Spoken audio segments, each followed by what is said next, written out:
Hello, you're watching Eye on Africa. I'm James Creedon. Here are our headlines this evening. The Tunisian President Kais Saied has sacked 57 judges accused of corruption. He has also passed a new law strengthening his grip on the judiciary. We'll hear more from our correspondent in Tunis. At least 10 African countries have major displacement crises, and one NGO is sounding the alarm. We'll bring you more details on a report by the Norwegian Refugee Council. Vladimir Putin will receive the Senegalese President Macky Sall at his Black Sea residence in Sochi this Friday. Macky Sall chairs the African Union right now. Thanks for watching. We start this evening's show in Tunisia. President Kais Saied continues to extend his grip on power. Last July, he sacked the government and suspended parliament. Now, the judiciary has been the target of a purge, with scores of allegedly corrupt judges being sacked. Now, how is it viewed in Tunisia? For that and more, we're joined now by Fadil Aliriza. Thanks for talking to us this evening, Fadil. Give us a little bit more details about what happened today. And is it fair to say that this is similar in some senses to what happened last July, where there was a lot of criticism coming from outside of Tunisia, worried about undemocratic or, power-grabbing overtones, whereas within Tunisia, this is not necessarily disapproved of at all? Yeah, well, this is basically 3 midnight decrees that were issued last night, 2 of them concerning the judges. One basically gave the president special powers to dismiss judges as he sees fit in the case of an emergency or an attack on public security. And the second one basically lists the 57 judges who are fired. So we have very few details other than that. The only details we really know about this are basically what the president gave in a televised address beforehand, where he said that this was really for judges he saw as being corrupt, judges he saw as blocking prosecution of terrorism cases. And as you said, of course, there's certainly a lot of focus from international community. But domestically, we've seen the largest critics have been political parties, some lawyers, some judges, but of course there are still some lawyers and judges who are also standing by Kais Saied, and we haven't seen sort of mass protests on the street on issues of the judiciary. We've seen more anger really over economic issues, and in fact, we do see that there's a general strike announced for just a couple of weeks from now on the 16th. So people not quite as focused on this, but it is raising alarm bells, particularly among some in the human rights community especially. Okay, and just as you were talking about that right now, the economic issues, give us a sense of the mood right now, because we did see earlier this week that the biggest trade union in Tunisia, the UGTT, they're calling for a national strike, aren't they? And this is possibly going to upset a bailout from the IMF to the tune of $4 billion. This union, the union does not want wages to stagnate or to remain as they are, which would be a deal in accepting the terms of the IMF, right? So are we looking at a national strike happening in Tunisia? And where is this likely to go, right, in terms of the social unrest? Right. Well, I mean, they're calling for a strike in the public sector specifically. We'll see just how large the strike actually is. But unlike some of the, or actually many of the political parties, the UGT is an organization that has been quite successful at mobilizing masses into the streets when they need to.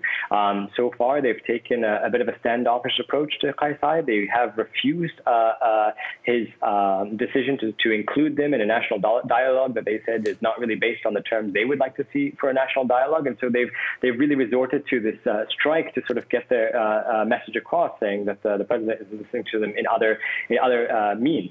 Now, of course, this is particularly over the cutting or this planned cutting of public sector hiring, the freezing of wages, but also there's a particular step that the president took, saying that negotiations with the union have to go through him, which they're unhappy about, so they're protesting that at the same time. But it's not just the union and the public sector. Really, there is an economic crisis that Tunisia is continuing to go through. We've seen Tunisia unable to access international credit to buy wheat, which it desperately needs to feed people at a time when consumer prices are going up, from food to the lifting of fuel subsidies, again, as the government is trying to meet the conditions that the IMF and the EU have asked for a new IMF loan. So the union will be tapping into this much greater economic anger that there is, not just against the president, but just generally against authorities in general. OK, thank you for that, Fadil Elariza, on today's news out of Tunisia about that crackdown on allegedly corrupt judges and also the backdrop of a lot of social and economic unrest in Tunisia. Thanks for that. The world is paying too little attention to a slew of mass displacements of people across Africa, risking starvation, death and prolonging conflicts. That is according to the Norwegian Refugee Council. The aid group's chief says that with the all-absorbing war in Ukraine, they fear African suffering will be pushed further into the shadows. It is the first time that all 10 major crises on the Council's list are in Africa. Wasim Cornet has more. It's an annual list that tells the world it's not doing enough for millions of refugees across the globe. The Norwegian Refugee Council has published its 10 most neglected crises, and for the first time, they are all in Africa. Topping the bleak ranking, the Democratic Republic of Congo, Burkina Faso, and Cameroon. That the world's most neglected crises are all in Africa points to the chronic failure of decision makers, donors, and the media. With the all-absorbing war in Europe's Ukraine, I fear African suffering will be pushed further into the shadows. The list is based on 3 criteria: lack of funding, lack of media attention, and a lack of international political and diplomatic initiatives. In the Democratic Republic of Congo, a country that has been plagued by violence for decades, there are 5 million internally displaced persons and over 19 million in need of humanitarian aid. And yet the report finds that the aid provided to the country equaled less than $1 per person in need per week. It is not only unjust, this bias also comes with a tremendous cost. Lives that could have been saved are lost. Conflicts are being allowed to become protracted crises and devastate the hopes of generations of people for a better future. This year's report has focused on the differences in treatment between the war in Ukraine and crises in Africa, reminding readers it took just 1 day in March for a humanitarian appeal for Ukraine to be almost fully funded. Meanwhile, less than half of the aid requested by the UN for the DRC was delivered. And experts fear that rising fuel and wheat prices because of the war in Ukraine will lead to even more food insecurity in Africa. Wasim Cornet there. Now, Senegal's President Macky Sall, who is currently the head of the African Union, is set to meet with Vladimir Putin at his Black Sea resort in Sochi tomorrow, Friday. What's on the cards?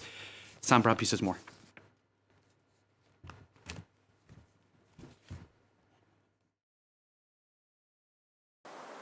The African Union has held a position of what we might call strategic non-alignment ever since Russia began its invasion of Ukraine back in February.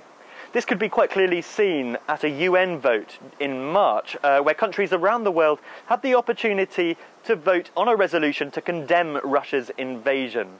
17 African countries abstained, including Senegal, whose president, Macky Sall, who's also the head of the African Union, has arrived in Russia for talks with his Russian counterpart, Vladimir Putin. And top of the agenda, it must be said, is food. Both Russia and Ukraine are major producers of wheat and other cereal crops, and ever since the war began, exports have fallen drastically, and this is playing havoc with African food markets. Here in Senegal, for example, the price of a chicken has practically doubled because Senegal, like many other African countries, imports a lot of cereal crops from Russia and Ukraine as animal feed. But of course, other staples like bread have seen price increases, and there are countries even worse affected than Senegal. If we look at Niger, for example, Mali, Burkina Faso, Tanzania in East Africa, really this conflict is taking a heavy toll and adding to a sense of food insecurity that many parts of the continent were facing even before the conflict took place. Now, despite the position of non-alignment, it must be stressed that it is in Africa's interest for this conflict to draw to a close as soon as possible. Ukrainian President Vladimir Zelensky is to address the African Union via a video call, although an exact date for that has yet to be set. Nigeria's government has directed its state-run oil company NNPC to implement a deal on a gas pipeline to Europe through Morocco.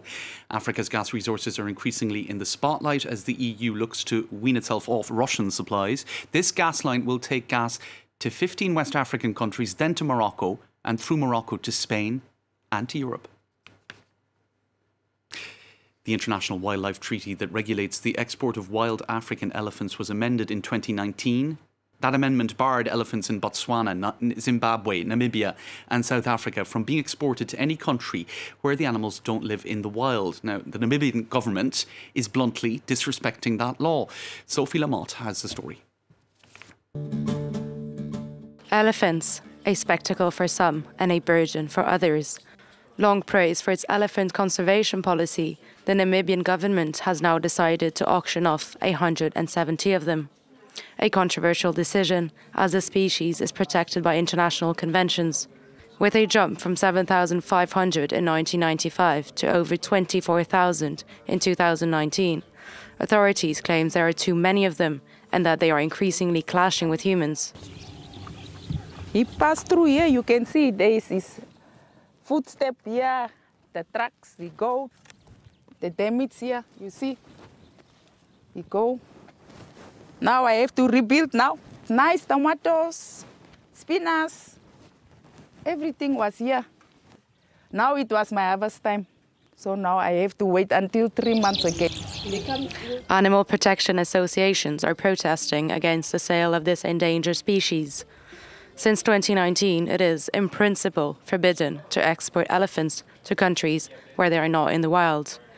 Yet Namibia has been violating this law and intends to continue. Investigative journalists on the ground have tracked the government's wrongdoings. 22 commonly up elephants that were brought here and kept here for 3 months, while 2 more calves were born, were then flown to 2 zoos in the United Arab Emirates. It was a legal transfer of national assets into private hands, in total violation of all basic regulations and international law in terms of the trade in endangered species. In this market linked to corruption and exploitation, the continent has lost 95% of its elephant population in the last 100 years. Sophie Lamotte there. That brings us to the end of tonight's edition of Eye on Africa. Thank you for watching. Do stay tuned.